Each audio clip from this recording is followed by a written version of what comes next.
سابق وزیر خارجہ بورس جانسن نے برطانیہ کو یورپی یونین کے خلاف مزاحمت کا مشورہ دے دیا. کہتے ہیں تنظیم کو دینے کے لیے اب ہمارے پاس کچھ نہیں ہے. مزید جانتے ہیں اس رپورٹ میں.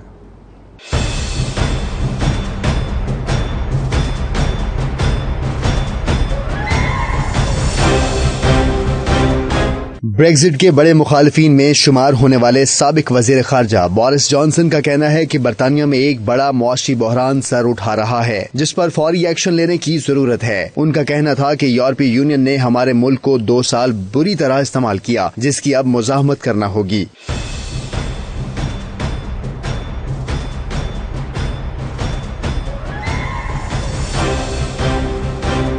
بورس جانسن کا کہنا تھا کہ برطانیہ نے ہمیشہ یورپی یونین کے مفادات کا خیال کیا ہے. ٹیکس دہندگان کے 39 ارب پاؤنڈز ادا کیے. تمام یورپی ممالک کے باشندوں کو تحفظ بھی فراہم کرتے رہے ہیں. لیکن اب ہمارے پاس یورپی یونین کو دینے کے لیے کچھ نہیں ہے. سابق وزیر خارجہ نے آئرلینڈ کے ساتھ سرحدی تنازع پر وزیر اعظم ٹریزا مے کو مزاحمتی رویہ اختیار کرنے کا مشورہ دیا ہے.